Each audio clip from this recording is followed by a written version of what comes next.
You are still watching Politics Uncensored, and today we are here to understand the local government elections on July 12th and what we can expect. As Lagos prepares to head to the polls on July 12th, one thing is clear: democracy doesn't just happen in Abuja, it happens on our streets, in our wards, at our local council offices. These elections are not small, they're deeply consequential. If we want change, we must show up where it matters most.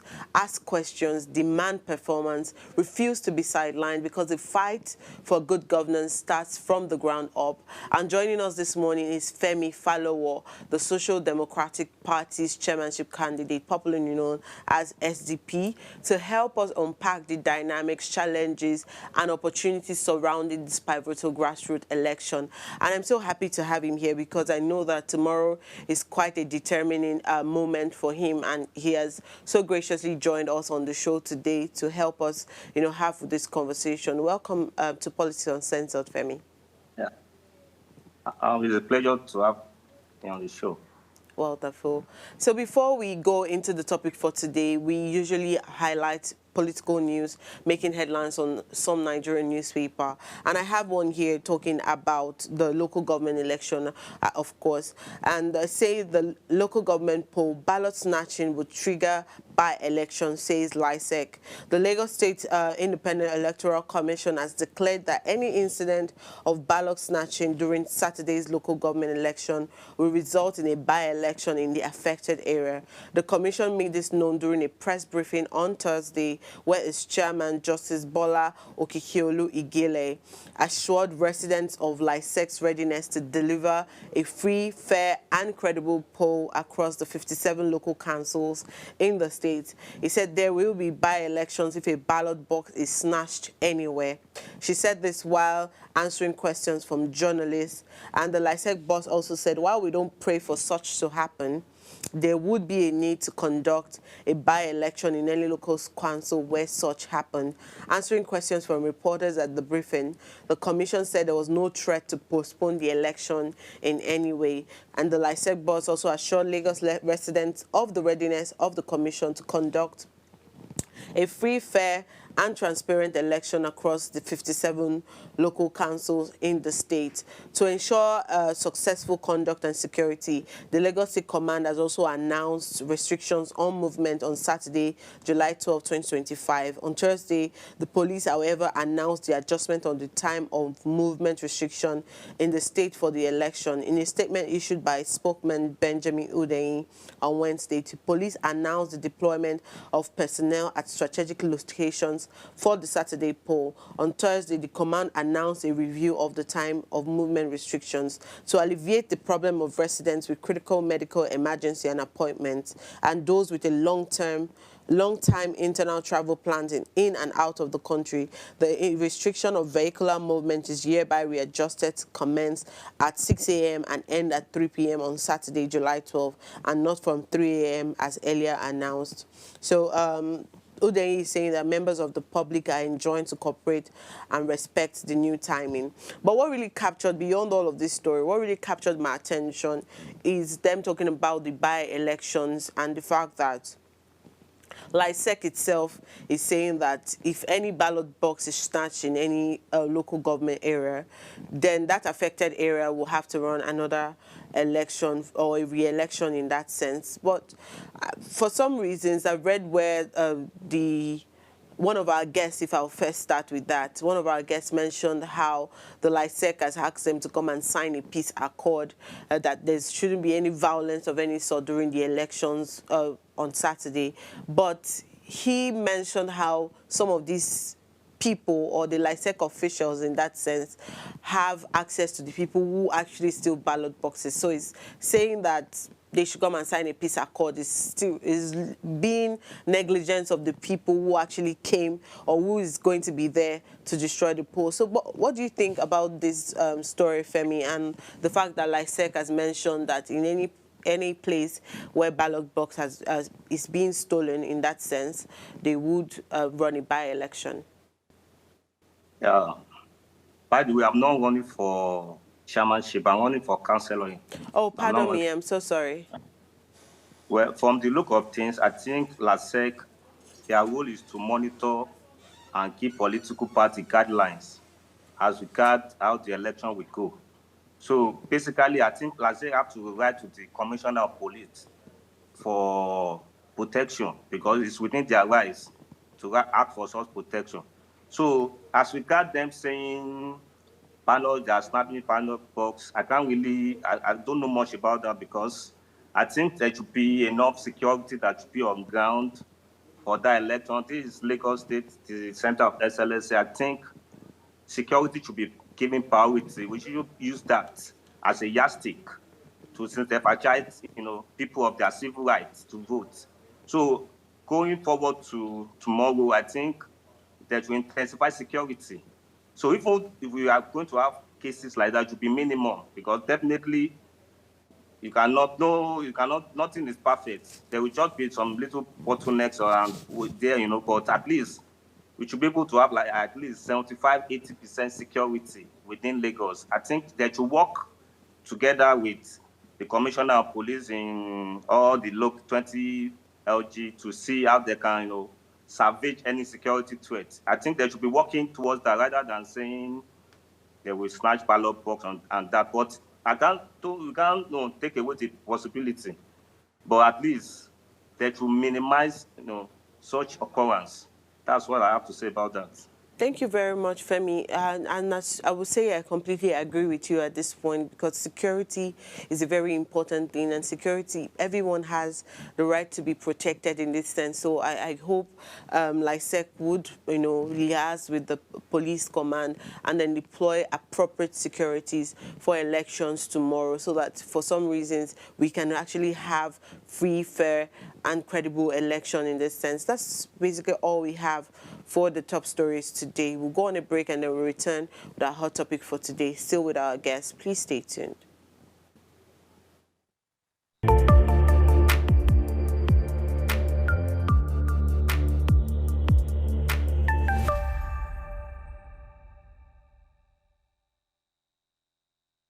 Tell us you're a Nigerian without saying a word. Hey, Nepa. Energy security is one of the most pressing issues for many developing countries like Nigeria. And if there's going to be any meaningful progress, addressing our energy issues is non-negotiable. I need to see light for my house. Make them do something. Band A is expensive. I literally have to turn off all my appliances just to reduce costs. We need light. Introducing the Energy Outlook, your go-to show for everything energy.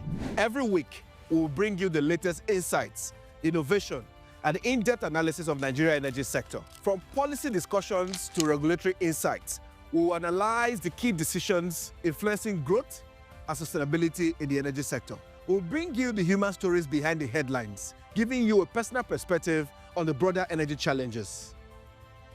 Join me every Friday at 6 p.m. for the Energy Outlook, your guide to the future of energy, where energy means business.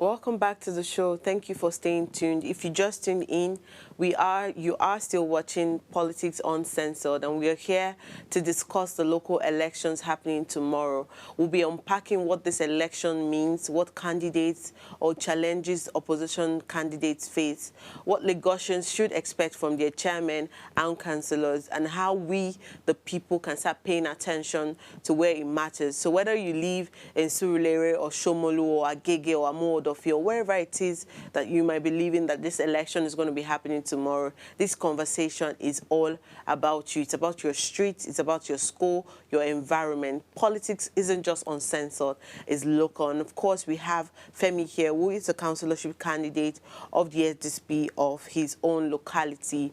Thank you, Femi, for staying tuned with us.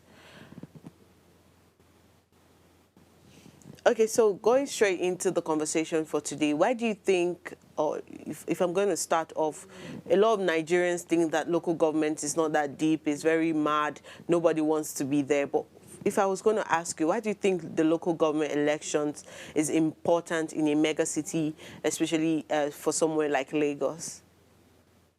Well, to start with the grassroots, our people, our professionals, especially our people in the professional world, they don't really pay attention to politics. That's why we're having problem at the grassroots. They're really looking at the, upper end. And before you can effect change has to begin with you. That's why this grassroots has been neglected for so long. People don't even know the importance. They don't even know the function of their local government chairman. At least some people can even say, oh, I know the local government chairman, but what about the councillors? People don't even know what the function of the councillor.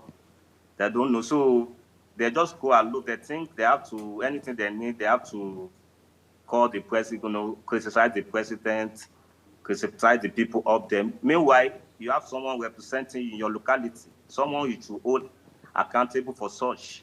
But you always go and be, you'll be, So that's I think people, we should enlighten our people more on, that's the first thing we should do. We should enlighten our people more. Let people know the essence of the local government. The local government are responsible for maintenance of roads. They are responsible for your tax, for your drainage. They are responsible for that. Basically, all things that happen within your locality, the local government are responsible. Why your councillor should be your representative? Someone, because you cannot necessarily, you might not be able to have access to your chairman because it might be busy, but that's why you have a councillor. Your councillor should act as a bridge between you and your, and the local government council. So when you have a good representation, you know the importance of the councillor, then you can look at this person, this is the person we want. So I think we should start enlightening people first on the functions of a chairman, on the function of the councillor, because obviously people are not really conversant with these duties. And moreover, I've always said, and I'm going back to our professionals. Our professionals are not really coming out. We have this kind of voter empathy. People don't see any reason why they have to come to the, to vote during election. And it shouldn't be so. You have to exercise your civil duty, because if you are saying, I don't care about the grassroots, I don't care about anything, but if anything happens in your community, will you say you don't care about your vicinity, you don't care about if your dog got blocked? So we have to look at these things matter holistically, because going beyond the election, let's start to sanitize our people. Maybe through when we are in our unit meetings, let's tell them, going forward, we can make things happen. We can make a change. So let's start just by our doorstep. Let's start making that change. The local government, which is the third of the government, is very important to grassroots development. So that's just basically what I can say on that. At this point, I really even think that we should change the notion that the local government is the third tier. Maybe we should start calling it the first.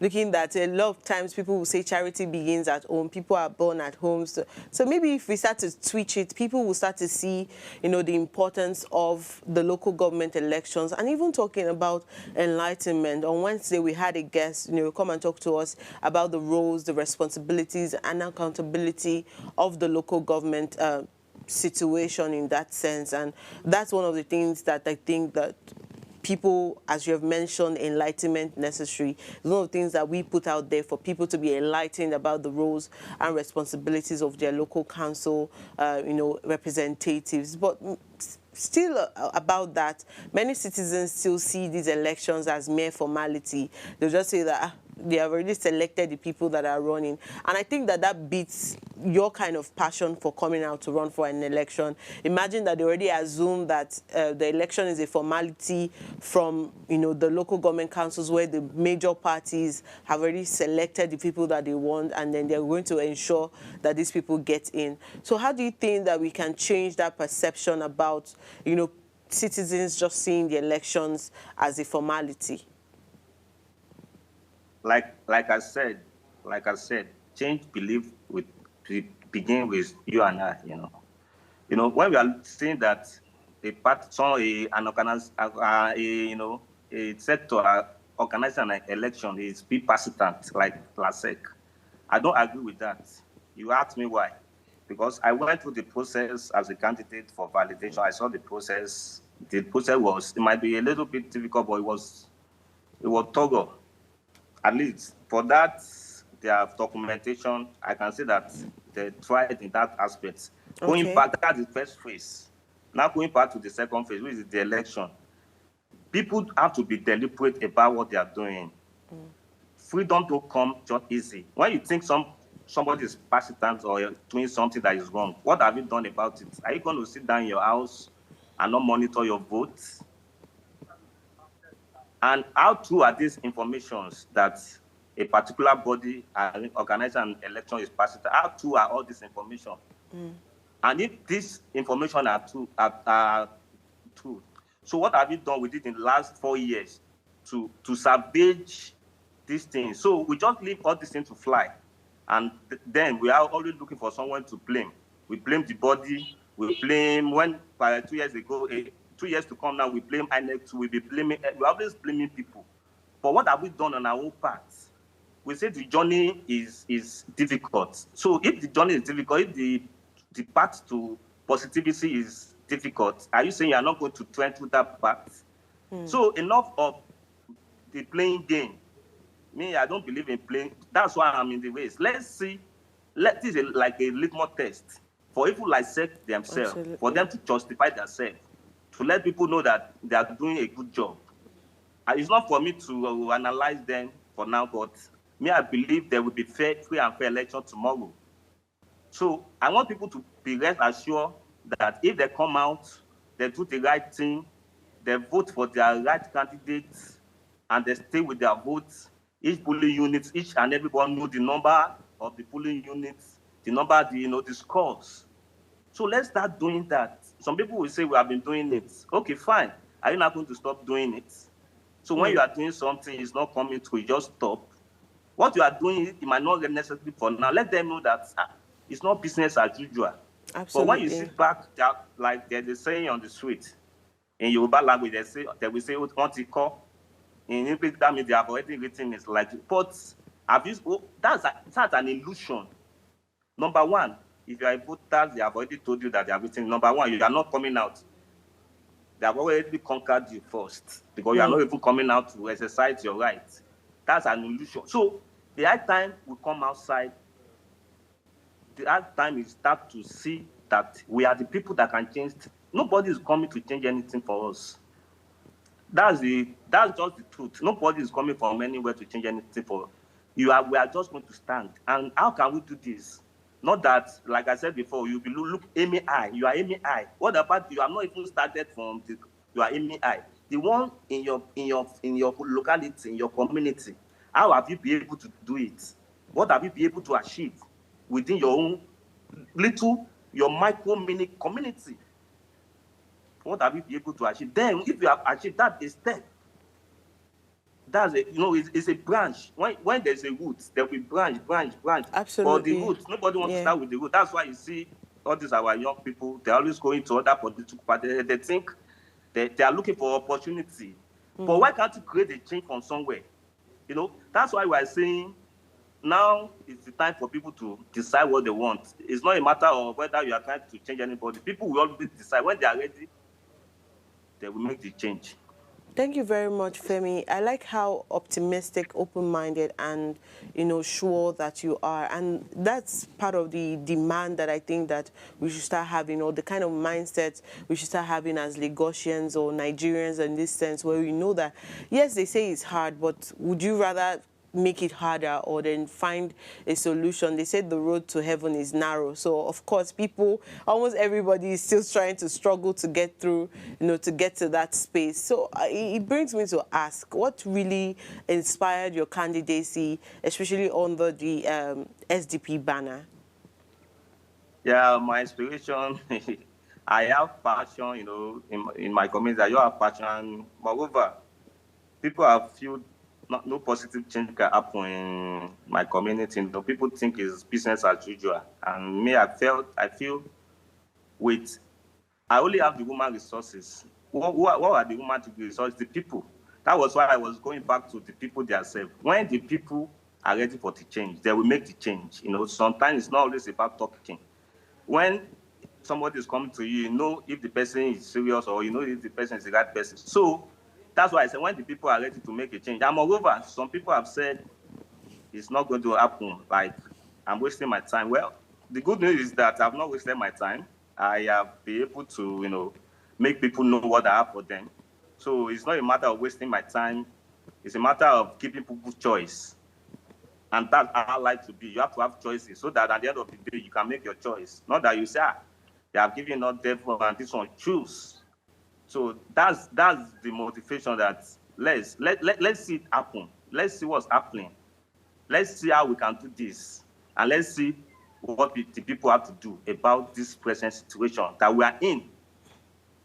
Femi, I really love simple. to know what constituency you're running under, so that if your constituency member or your ward members are listening to you now, they can highlight or point some of the things that problems we have highlighted is that some people don't know their councillors or their chairmen. So you are a candidate running for a councillor of a particular local government, but I want to hear from the candidate's mouth, what constituency are you running, or what ward in that sense are you running under?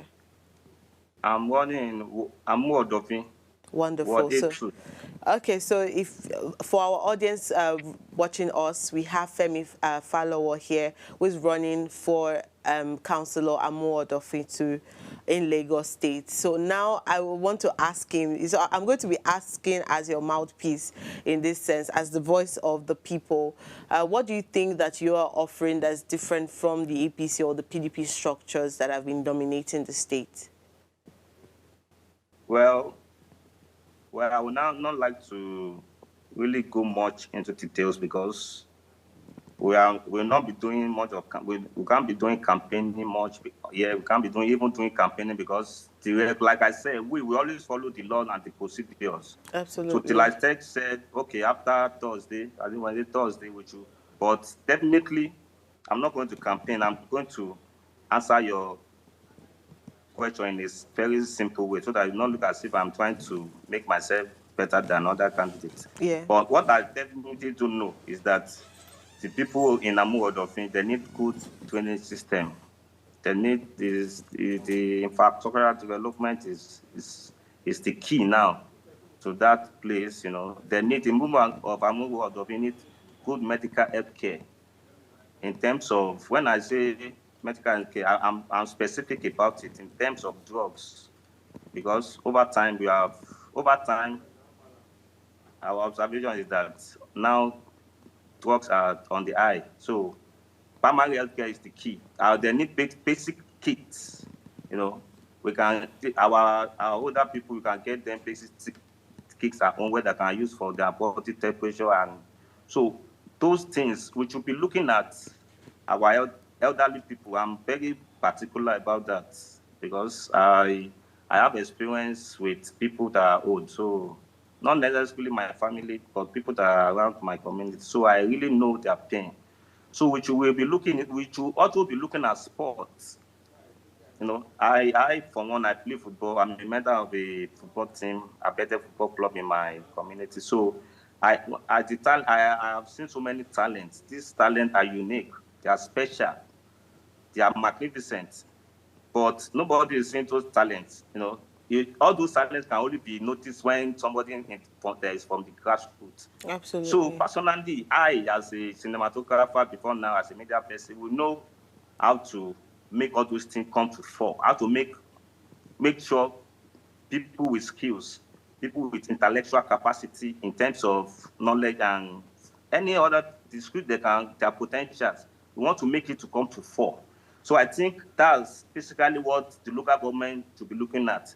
So it might not necessarily be that you have to monetize things for people, but let people benefit. Even though when somebody is entering your community, I say that there's solar light.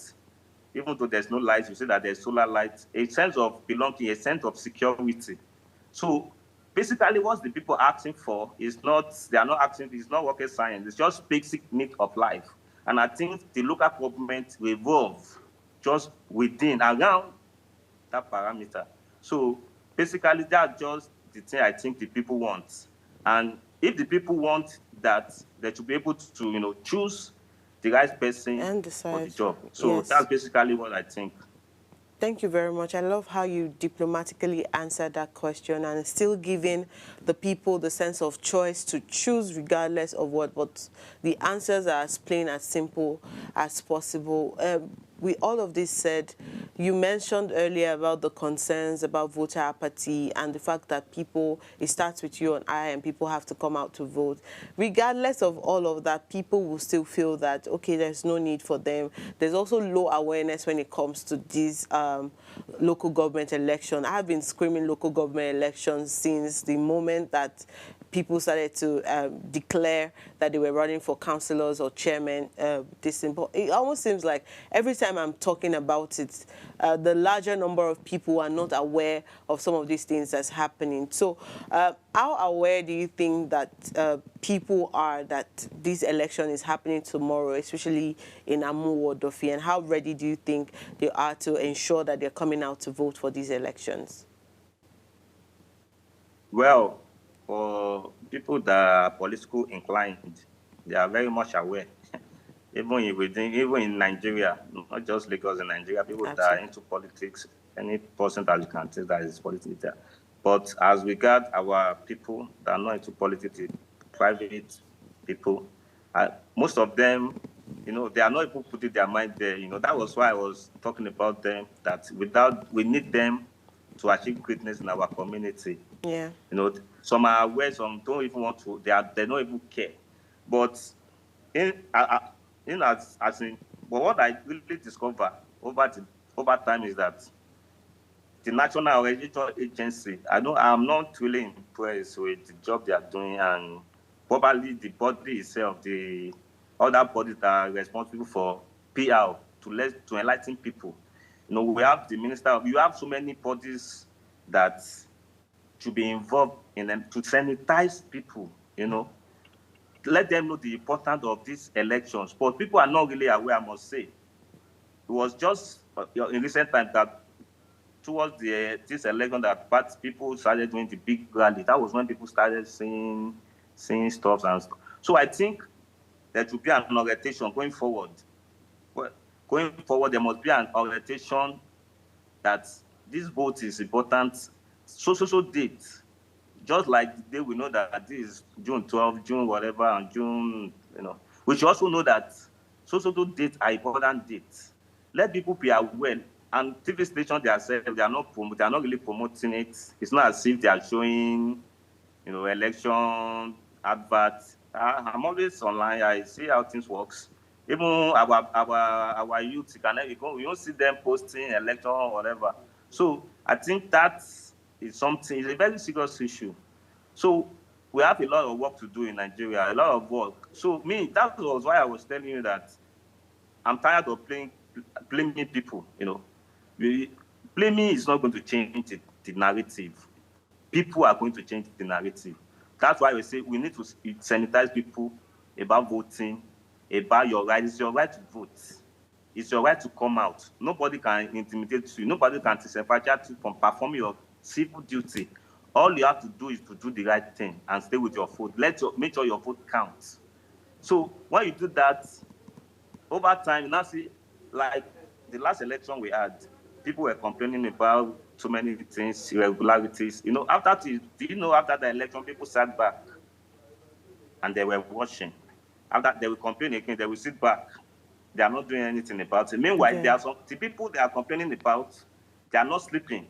Absolutely. They are strategizing. I don't know if they are making things happen for themselves, no matter how you think they are bad or good. And you are just sitting down.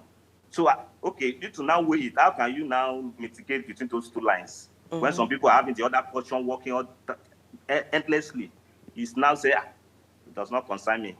I'm not a politician. I can really relate to what you're saying, Femi, because I've ran twice for elections, and in 2021, I ran for councillorship of my own ward too. And I remember very well that after we voted during the elections, I made it known to some people that we all have to go to the local government office because these are where the ballot boxes goes to us for collation and all of that stuff. But they're like, we have voted now, don't worry, the best party will win. And so it just brings us to know that a lot of people are not aware that apart from voting, is also protecting your vote by all means. It's your right, it's your duty to protect your votes by all means so that you can get the result that you really want to achieve and not just being passive about it.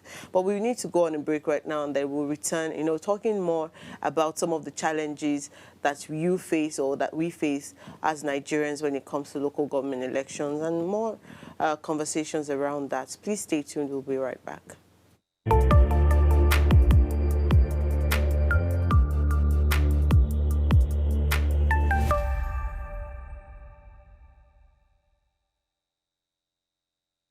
Life is made up of moments, some that fill us with joy, others that test our strength. Welcome to Heartlines. This is our space to explore the highs and lows of human connection, the love, the heartbreak, and resilience that shapes our life. From relationships to friendships, parenting to partnerships, and so much more. Every week, we share stories and conversations that define us, navigating love, separations, the struggles of parenting, dealing with anxiety and managing the pressures and stress of life. Real conversations that bring us closer, helping us heal, grow, and connect. So join me Mondays through Fridays at 10 p.m. for Heartlines, the show where we connect hearts, have real conversations with real people, one story at a time.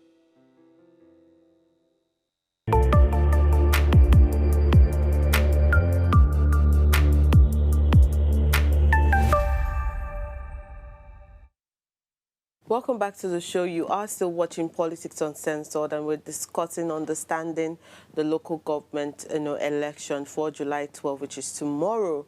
So I don't know. This is more like an awareness episode because it's important that when we talk about things that currently affect us, we also have to talk about the recent things that are happening, and then how we need to know, or how you need to know how to also get involved, what you need to do, how to prepare for some of these changes that will occur for another 4 years of our lives. And then regardless of all the challenges that might happen, maybe voter apathy, low awareness, all of this ballot snatching here and there, that I'm hoping that doesn't happen tomorrow. It's just to know that you have the right to vote. You must vote. If you don't vote, just like our guests have mentioned, you're already giving whoever it is that wants to cheat or intimidate anybody in that sense the avenue to do so. So please make it harder for people who want to corrupt people, make it harder for them to do whatever they want to do. But we still have Femi here, and I would also love to know if he has or his party has faced any challenges with access or intimidation or bias, maybe from Amuwo or even when they were registering their candidacy. Well, to be very sincere with you, I can't say I really faced any intimidation because in my community, I was born here in Namu Ward of Fin, so I'm not just coming, I've been here. So it's my heritage. I school in Namu Ward of Fin, so I play ball, I do everything here. So intimidation is not even, it's out of it. Intimidation is but for the process of the documentation. Like I said, I'm not trying to, I will give kudos to LASEC for that. I'm not saying because I'm a candidate, but on that documentation, I think they tried, if you are not validated, that means your documentation is not complete. So I don't think, but I also think that you work more on the way they validate candidates, the time frame, so that there will not be people crowding their vicinity. No, I think they should work on that. But any other thing, I think, so for now, I won't lie to you, I've not really faced any serious challenge. Okay, that's wonderful. I like that you also mentioned that. And it brings me to know that sometimes running has to be from your locality. That's why it's called local government election. And even though you've lived longer, you just moved there, whatever it is, understanding that space is one of the most important things that you need to know to actually make real impact. So I'm glad that you have, beyond living and growing in Amowodofi, you have seen the need to still advance that. Amowodofi have given you some level of, invested in you in some level of, traits and power. So I like that you have also taken that mantle to also lead in that sense. So how can young people, like you, who are very much in tune with their community, engage more in local governance beyond the social commentary that we see every time that's happening? Okay, I think we've lost Femi at this point. So maybe this question is also for our viewers. How do you think that young people, should meaningfully engage in local governance beyond social commentary? For me, it goes beyond just texting and tweeting about the election. While these can create awareness, it still brings voter apathy into the play, because most people tweet about how they will not show up. Most people tweet about how the ballot boxes will be snatched, rather than the time how people should actually come together and actually go and vote at the election. So I'm hoping that tomorrow really brings us that, free and fair election, just like our guest has mentioned, will really bring. And then, youth activism also is something that I hope that beyond just going out screaming, beyond screaming, oh yes, let's vote, let's do this, let's do that, protest and all of that, is the fact that you go and put that finger. You put that finger on that ballot paper and stamp your candidate that is credible. A lot of times we see candidates that when you start to ask them, what's your manifesto, what do you want to bring to the table, they're like, I'm just here to chop the money alongside everybody that has done that before me. But I've also seen the version of youth who have come out to shape the narrative or change the narrative that politics is dirty or politics is not what people should be involved in. And the grassroots level is very, very critical when it comes to governance. We've seen how these local government chairmen and councillors are the ones that also bring people together to vote for their governorship candidates, for the House of Assembly candidates, and all of these people that would be on that top that we're usually clamoring about. So for me, even looking beyond just what's happening at the election is also what happens post-election. So what other awareness are you going to drive post-election? Are you going to stay stuck and be like, oh, our candidate did not win, and then sit back? If we really want progress, we always have to have resilience and determination in all aspects. And this is also talking to some of the candidates there. If you are elected, please prioritize your local government, prioritize your constituents in your local government, in your wards. The importance of the development you bring to them is the impact that they will always talk about. So don't stay and they just feel like they don't need transparency. Please include community engagement in that sense and accountability in office. I know a lot of local government offices that are not accessible to a lot of people, and that makes, maybe in that sense, very sad. I would say that the local government election is the first tier of government. This is me now saying, if we're doing electoral reforms, let us reshape that and say that the local government is the first tier of government, so that we can start finding importance in this sense. So if there's anything that you want to do, go to LifeSec website, start to find what candidate. If you know the name of your candidate, find it. Go to their Instagram page, ask for their manifesto, know what their campaign plans are. Ask if you need to volunteer, volunteer. Some of them are still struggling to have polling unit agents. Some are still struggling to have, canvassers and all of these things. So if you could volunteer beyond voting, you could volunteer to do all of this for them. So we'll go on a break right now, and then we return, basically wrapping up the show for tomorrow, so everyone can get to their individual houses to prepare for the election. So please stay tuned.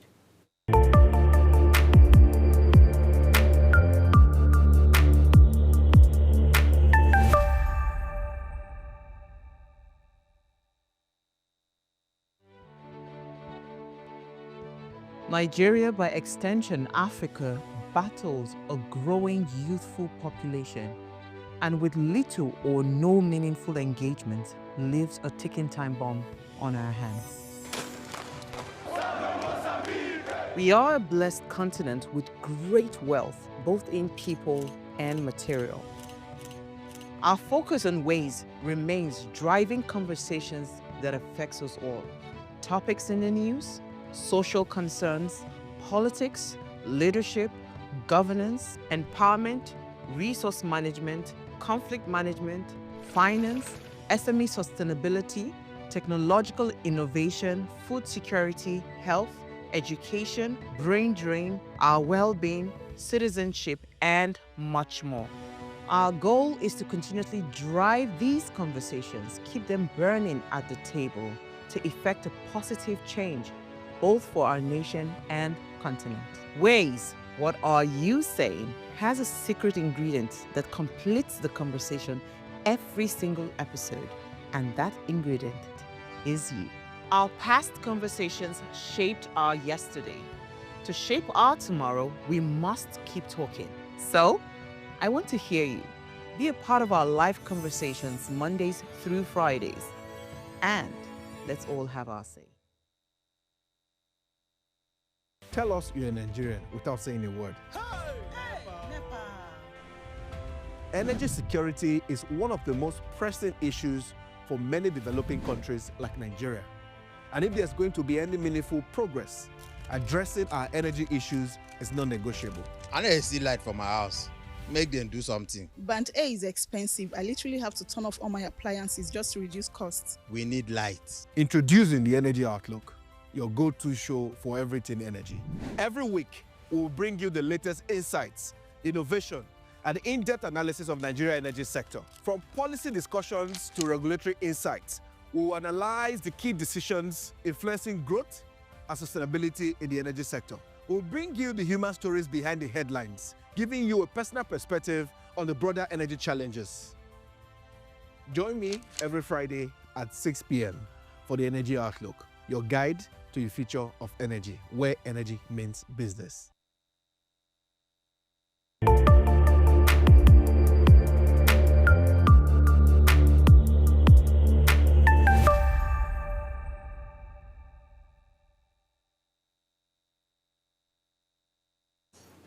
Welcome back to the show. I hope you have learned a thing or two from our candidate of the heads of the I say our candidate of the SDP who is running for Amowo Duffy in this sense. We have so many of them running for elections on different party platforms. So I hope that you can take the time to prepare against tomorrow and start to ask the questions and make it proper determination in your mind to who you want to vote for, how you want to protect that vote, and how you hold that person accountable when the person gets in. So as you prepare to head to the polls tomorrow, one thing is always going to be clear, and we have seen from our conversation that democracy doesn't just happen in Abuja. It begins on our streets, like people who are running for this election. It also begins in our wards and at the local council offices that we have all seen, either so fancy or dilapidated in this sense. The elections are not small. Don't consider that the local government elections are small. They are deeply, deeply consequential for us. So if you want change, we must show up where it matters most. Let's start asking questions. I've repeated this over and over again. If you don't ask questions, you will never get answers for it. So let's start asking questions. Let's start demanding performance and, refuse to be sidelined over and over and over again. I'm speaking more importantly to young people. This is not the time to be lackadaisical about the local government elections. This is not the time to think that your vote or your right has been taken for you. Please go out and vote, because the fight for good governance starts from the ground up. So I want to thank you for joining us on Politics Uncensored to have this conversation, and also to our guest who has also joined us to even beyond the busy schedule and trying to plan his elections to come and give us insights on what is to expect tomorrow and what has even happened over time. So until next time, stay woke, stay involved, and never stop demanding better. Before I go, do ensure you subscribe to our YouTube channel at Official Upgrade TV. I'll see you again next week with another amazing conversation. See you and bye-bye.